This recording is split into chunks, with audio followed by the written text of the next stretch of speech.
मुहम्मद नबीना, मुहम्मद नबीना बिन नूरुअतीना मिन मक्का हबीबी नूर सताल नूर चला यूं के हरम तक पहुंचा, सिलसिला मेरे गुनाहों का करम तक पहुंचा। और तेरी मेराज मोहम्मद तो खुदा ही जाने, तेरी मेराज मोहम्मद तो खुदा ही जाने, मेरी मेराज के मैं तेरे कदम तक पहुंचा। मौसूफ बड़े ही लतीफ अंदाज में नातखानी कर रहे थे। यकीनन जिस ज़ाते गिरामी का तज़किरा चल रहा था, उनकी सीरत की ताबीर अल्फाज में करना मुश्किल ही नहीं बल्कि नामुमकिन है। जैसा कि थक हार कर मुस्तर हंसवरी ने क्या ही उम्दा कहा है कि जमालो हुस्न की ताबीर अल्फाज में नामुमकिन, जमालो हुस्न की ताबीर अल्फाज में नामुमकिन, मुजस्सम नूर की खींचे कोई तस्वीर नामुमकिन। और कलम अशजार हो सारे समंदर रोशनाई हो, मुकम्मल हो नहीं सकती मगर सीरत मोहम्मद की। तो दोस्तों आइए तिलावत कलामुल्लाह और नाते रसूल के बाद खिताबत की वादी में कदम रखते हैं। दोस्तों अल्लामा इब्ने रुश्द के अल्फाज में खिताबत उस फन को कहते हैं कि जिसकी मदद से अपनी बात दूसरों से मुअस्सर ढंग से मनवाई जा सके। और इंतखाबी कुल्लियात जोश के मुरत्तिब डॉक्टर फजल इमाम के बकौल खिताबत सुलह की तरफ भी माइल करती है और आमादाए पैकार भी, ये शाखे गुल भी है और शमशीर बेनियाम भी। खिताबत मुर्दा कौमों को बेदार करने का हुनर भी जानती है और दिलों में वलवला और हौसला भी पैदा करती है। खिताबत वजद में आए तो फिर हथियार बन जाए, खिताबत वजद में आए तो फिर हथियार बन जाए, कभी खंजर कभी नेजा कभी तलवार बन जाए। और खिताबत की गुलफशानी मुसल्लम है जमाने में, ये नज्जाशी के आगे जाफरे तैयार बन जाए। तो आइए दोस्तों इसी वादी के अंदर कदम रखता हूं और इसके लिए मैं इंतहाई अदब के साथ दरख्वास्त करता हूं जनाब हजरत कारी मोहम्मद सगीर अहमद साहब, मोहतमिम मदरसा जामिया अरबिया कासिमुल उलूम कस्बा खैर के हजरत।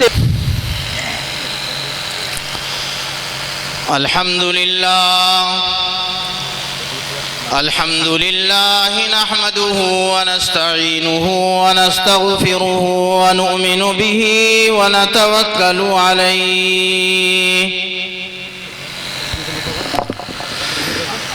व नऊज़ु बिल्लाहि मिन शुरूरि अनफुसिना व मिन सय्यिआति अमालिना मन यहदिहिल्लाहु फला मुदिल्ल लहु वमन युद्लिल्हु फला हादिय लहु वनशहदु अल्ला इलाहा इल्लल्लाहु वहदहु ला शरीक लहु वनशहदु अन्न मुहम्मदन अब्दुहु व रसूलुहु। अम्मा बादु फ़अऊज़ु बिल्लाहि मिनश शैतानिर रजीम। बिस्मिल्लाहिर रहमानिर रहीम।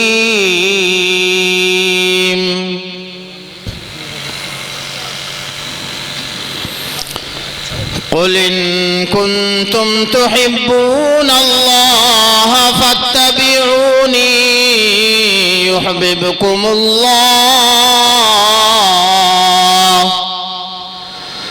व यग़फिर लकुम ज़ुनूबकुम वल्लाहु गफ़ूरुर रहीम।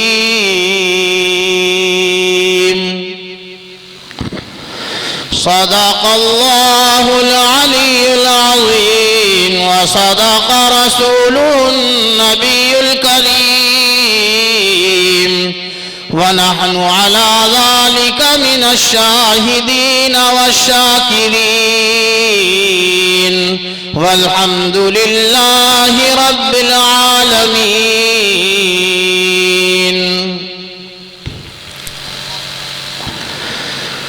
कि मोहम्मद से वफा तूने तो हम तेरे हैं, कि मोहम्मद से वफा तूने तो हम तेरे हैं, ये जहां चीज है क्या लौह कलम तेरे हैं। मोहतरम हजरात, अल्लाह के नबी सल्लल्लाहु अलैहि वसल्लम का इरशाद है, अस्हाबी कन नुजूम फबिअय्यिहिम इक़्तदैतुम इह्तदैतुम। फरमाया मेरे सारे के सारे सहाबा सितारों की मानिंद हैं, किसी एक का इत्तिबा कर लोगे मंजिल मकसूद पर पहुंच जाओगे।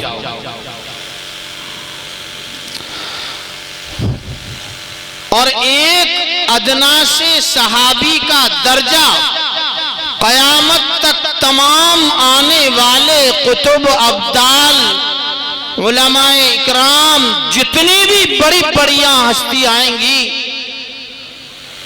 सबके मकाम को एक जगह इकट्ठा किया जाए तो किसी अदना से सहाबी के मकाम के मुकाबले नहीं हो सकते।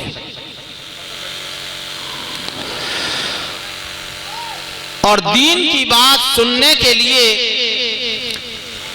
मिल मिल करके बैठना ये सारे सहाबा की सुन्नत है। दीन की बात सुनने के लिए मिल मिल कर बैठना ये सारे सहाबा की सुन्नत है। मेरा इशारा समझ रहे हैं आप हजरात भाई? माशाअल्लाह, अल्लाह आपको जज़ाए खैर अता फरमाए, अल्लाह ताला आपकी जायज तमन्नाओं को पूरा फरमाए, अल्लाह आपको हज बैतुल्लाह नसीब फरमाए। अरे भाई आमीन तो कह दें स्टेज वाले जोर से कम से कम। माशाअल्लाह, बहुत आमीन, समझदार लोग हैं अल्हम्दुलिल्लाह। समझदारों का, दीनदारों का मजमा है। और हम सब मिलकर अल्लाह तबारक व तआला का शुक्र अदा करें कि अल्लाह रब्बुल इज़्ज़त ने हम सबको अपने फजल व करम से जहां हमें बहुत नियामतों से नवाजा है अल्लाह ने, जिसमें अल्लाह रब्बुल इज़्ज़त ने एक नियामत यह है कि अल्लाह ने कमो बेश 18,000 मखलूक़ात में से छांट कर सबसे बेहतरीन मखलूक इंसानियत के अंदर अल्लाह ने पैदा फरमाया। ये अल्लाह ही का इनाम और एहसान। और फिर मजीद ये कि अल्लाह ने एक ऐसी नियामत से हम सबको नवाजा जिस नियामत के मुकाबले में सातों जमीन और सातों आसमान की कोई हैसियत नहीं है। वो दौलत है ईमान की दौलत। फिर अल्लाह ने अपने हबीब हुजूर पुरनूर सल्लल्लाहु ताला अलैहि वसल्लम की उम्मत में पैदा फरमाया। ये भी अल्लाह का इनाम है।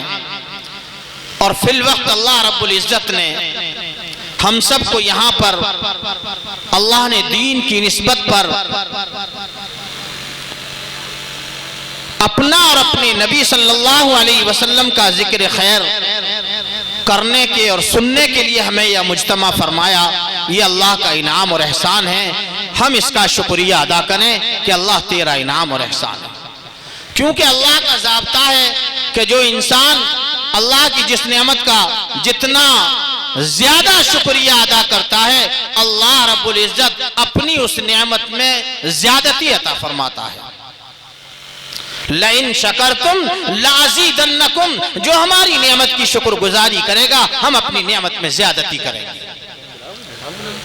और इंसान की जिंदगी में इंसान को अल्लाह का जिक्र सुनने की या करने की तौफीक अगर मिल जाए तो उसके लिए अल्लाह की तरफ से बहुत बड़ी नेमत है।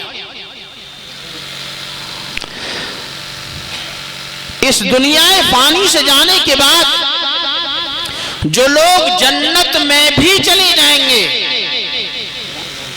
उनको किसी चीज का कल्क नहीं होगा, अफसोस नहीं होगा, बजुज उस घड़ी के जो घड़ी बगैर अल्लाह के जिक्र के गुजर गई होगी। जब इंसान देखेगा कि यहाँ पर एक मर्तबा सुभान अल्लाह कहने का इनाम इतना बड़ा है, तो इंसान एहसास करेगा और ये सोचेगा काश मेरी सारी जिंदगी अल्लाह का जिक्र करने में। अल्लाहुम्मा सल्ली अला मुहम्मदिन व अला आलि मुहम्मदिन कमा सल्लैता अला इब्राहीम व अला आलि इब्राहीम इन्नका हमीदुम मजीद। तो मैं ये अर्ज कर रहा था कि जो लोग जन्नत में चले जाएंगे उनको भी बजुज उस घड़ी के कोई कल्क ना होगा जो घड़ी बगैर अल्लाह के जिक्र के गुजर गई होगी। इसलिए हम अपने आप को बहुत खुशनसीब समझें कि अल्लाह ने हम सबको यहाँ अपने जिक्र में शरीक होने की तौफीक अता फरमाए। इसकी अहमियत मालूम अगर हम करना चाहते हैं तो गौर करें हजरत सुलेमान अलैहिस्सलातु वस्सलाम के उस वाक़े पर। अल्लाह ने उनको नबुव्वत से नवाजा, हुकूमत से नवाजा, और हुकूमत किसी इलेक्शन की मोहताज नहीं थी, और हुकूमत सिर्फ इंसानों पर नहीं थी, जिन्नातों पर, हवा पर, चरिंदों पर, परिंदों पर अल्लाह ने बहुत बड़ी हुकूमत दी।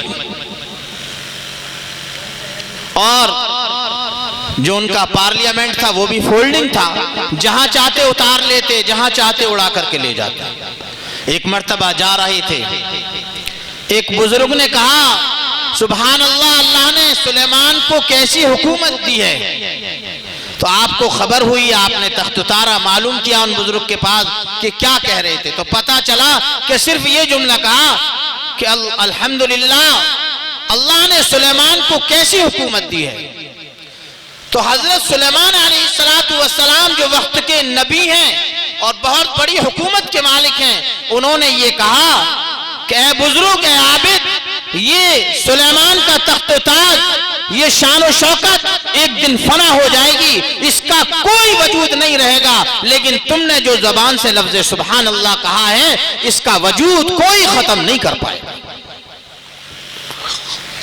तो हमारा आपका यहाँ जमा होना अल्लाह के जिक्र की निस्बत पर यह अल्लाह की बहुत बड़ी नेमत है। हम इसको कम ना समझें और अल्लाह का शुक्र अदा करें। ए अल्लाह, ये तेरा शुक्र है, तेरा एहसान है, तेरा रहम है, तेरा करम है कि जो तूने हमें यहाँ आने की और बैठने की और अपना जिक्र सुनने की तौफीक अता फरमाई। अल्लाह आपके आने को, बैठने को कबूल फरमाए अल्लाह रब्बुल इज्जत, और अल्लाह हम सबको सही कहने की और सही समझने की तौफीक अता फरमाए अल्लाह ताला। जो इंसान आने का हक अदा करता है, सही बैठने का हक अदा करता है, अल्लाह उसे सुनने की तौफीक देता है, और जो इंसान तवज्जो और ध्यान के साथ सुनता है, अल्लाह उसे अमल की तौफीक देता है। और असल मकसद जिंदगी में अमल का लाना है। तो अल्लाह कबूल फरमाए आपकी आमद को। मैंने आप हजरात के सामने तीसरे पारे की एक आयत तिलावत की है, जिसमें अल्लाह रब्बुल इज्जत ने अपने नबी हुजूर पुरनूर सल्लल्लाहु ताला अलैहि वसल्लम की शान को समझाया है। ऐ लोगों, समझो मेरे महबूब का मकाम क्या है, मेरे महबूब की शान क्या है।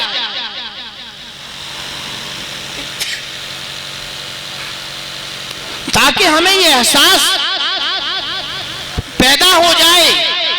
इसलिए अल्लाह रब्बुल इज्जत ने खास तौर से यहां पर ना तो अल्लाह ने इंसानों को खिताब किया है, ना तो ये जुमला इस्तेमाल किया है या अय्युहन्नास, ऐ लोगो, ना ये जुमला इस्तेमाल किया है या अय्युहल्लज़ीना आमनू, ऐ ईमान वालों।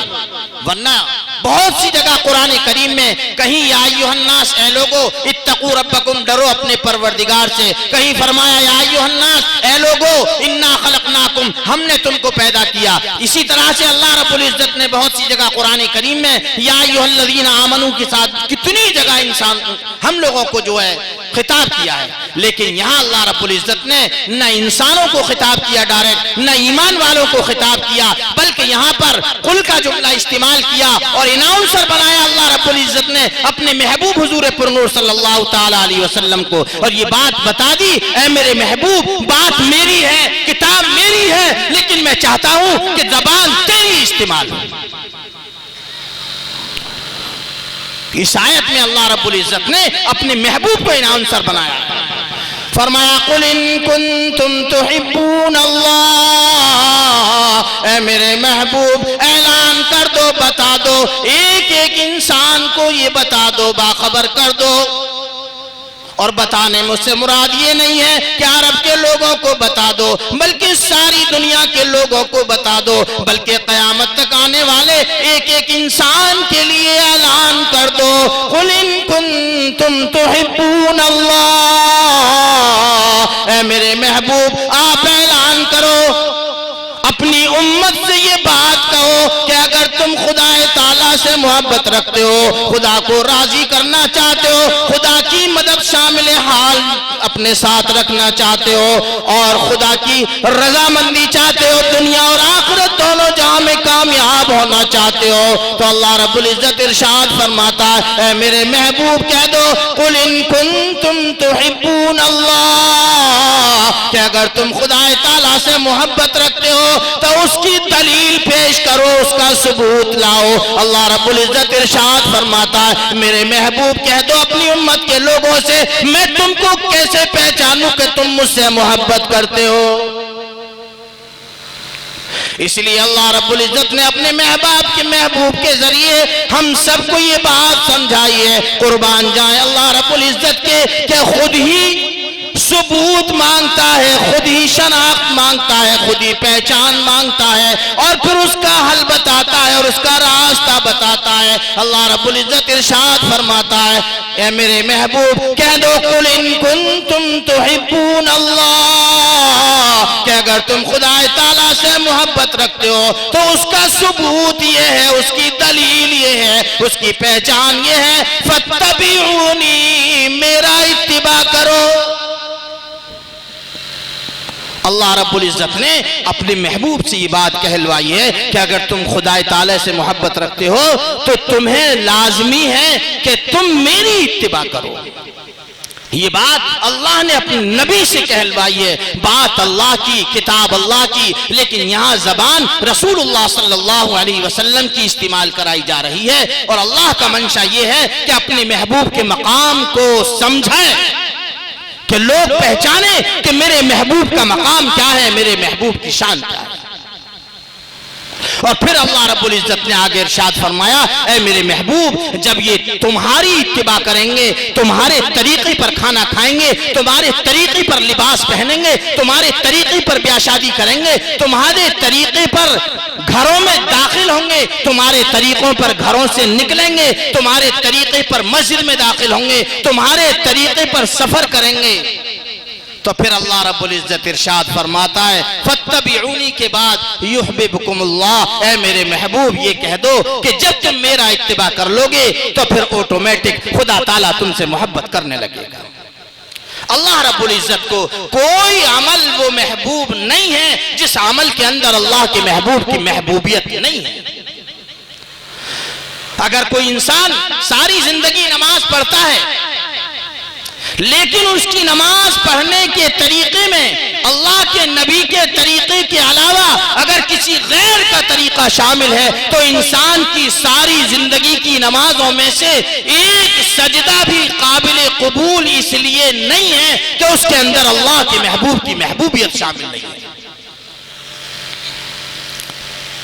अगर कोई इंसान हर साल लगातार हज करता है लेकिन उसके हज करने का तरीका अल्लाह के नबी सल्लल्लाहु अलैहि वसल्लम से कहीं जुदा है तो उसकी सारी जिंदगी के हर साल के हजों में से किसी हज का एक अरकान भी इसलिए काबिल कबूल नहीं है कि उसके अंदर अल्लाह के महबूब की महबूबियत शामिल नहीं है। जब अल्लाह को नमाज महबूब नहीं अल्लाह को हज वो महबूब नहीं जिस हज के अंदर अल्लाह के महबूब की महबूबियत नहीं, तो हमारी 24 घंटे की जो जिंदगी है वो अल्लाह को कैसे महबूब हो सकती है। इसलिए हम सब की जिम्मेदारी है कि अब तक जो हमने लापरवाही में जिंदगी गुजारी है, अल्लाह के नबी के तरीके से हटकर हमने जिंदगी गुजारी है, हमने अल्लाह के नबी की सुन्नतों को छोड़ा है, हम अपनी तौबा करें, अल्लाह से मांगे, रहम की भीख मांगे, अल्लाह हमको मुआफ कर दे और बकिया जिंदगी के लिए इरादा करें कि अल्लाह रब्बुल इज्जत हम सबको अपने हबीब के पाकीज़ा नूरानी तरीकों के मुताबिक जिंदगी गुजारने की तौफीक अता फरमा दे अल्लाह ताला हम सब। हम कोशिश तो करो, इब्तिदा तो करें। खाना तो सब खाते हैं, अरे भाई सब खाते हैं नहीं खाते? जरा हाथ उठा के बताएं कौन कौन खाते हैं खाना। अल्हम्दुलिल्लाह हम सब खाते हैं। अल्लाह ताला आप सबके रिज्क में बरकत अता फरमाए, हलाल रोजी का गैब से इंतजाम फरमाए, अल्लाह हराम रोजी से हम सब की और पूरी उम्मत की हिफाजत फरमाए। हम खाना जो खाते हैं हम ये नियत कर लें कि हम बगैर दस्तरखान बिछाए खाना नहीं खाएंगे। ये अमल तो हर आदमी करता है, लेकिन इसमें ये ध्यान रखें कि हमारा नजरिया ये ना हो कि बेड शीट की हिफाजत हो जाएगी इसलिए दस्तरखान बिछाएं, कालीन खराब ना हो इसलिए दस्तरखान बिछाएं। नहीं, ये तो बेनिफिट मिलेगा। भैंस जब खरीद के लाते हो तो कभी कोई पूछता है गोबर कितना देती है? अरे कोई पूछता है भाई आज तक? हर आदमी क्या पूछता है? दूध कितना देती है। गोबर तो फ्री में आता है, बिटोरे के बिटोरे हो जाते हैं। तो जब हम नियत ये करें कि ये अल्लाह के नबी की सुन्नत है, उस अजमत के साथ दस्तरखान बिछा करके खाना खाएं, तो इंशाअल्लाह ये खाना खाना हमारा अजर व सवाब बनेगा, अल्लाह की रजा का जरिया बनेगा। जब हम इस सुन्नत पर अमल पाबंदी से करेंगे तो अल्लाह की जात से कवी उम्मीद है कि अल्लाह रब्बुल इज्जत हमें दीगर सुन्नतों पर अमल करने की तौफीक अता फरमाएगा। तो करेंगे। तो इस आयत में अल्लाह रब्बुल इज्जत ने इसी बात को समझाया, कुल इन कुंतुम तुहिब्बून अल्लाह, ऐ मेरे महबूब कह दो कि अगर तुम खुदा ताला से मोहब्बत रखते हो फत्तबिऊनी, मेरा इत्तिबा करो। फिर आगे अल्लाह रब्बुल इज्जत ने बशारत दी है, मेरे महबूब कह दो कि जब तुम मेरे तरीके पर जिंदगी गुजारोगे तो युहिब्बुकुमुल्लाह, अल्लाह ताला तुमसे ऑटोमेटिक मोहब्बत करने लगेगा। वयगफिर लकुम जुनूबकुम, और अल्लाह ताला तमाम गुनाहों को मुआफ कर देगा। वल्लाहु गफूरुर रहीम, और अल्लाह बड़ा गफूरुर रहीम। इसलिए भाई इरादे करें, क्योंकि पहले ही कैद हो चुकी थी कारी कमर साहब की तरफ से कि वक्त ज्यादा नहीं लेना है और आप हजरात का भी ख्याल रखना है। तो इसलिए दुआ करें कि अल्लाह रब्बुल इज्जत हम सबको अब तक जो हमने अपने नबी सल्लल्लाहु अलैहि वसल्लम की सुन्नतों को छोड़कर जो जिंदगी गुजारी है, अल्लाह हमें माफ कर दे और आगे हमें अपने हबीब के पाकीज़ा नूरानी तरीकों के मुताबिक जिंदगी गुजारने की तौफीक अता फरमा दे। अरे आमीन तो कह दो जोर से भाई। वाखिरु दावाना अल्हम्दुलिल्लाहि रब्बिल आलमीन। अस्सलामु अलैकुम।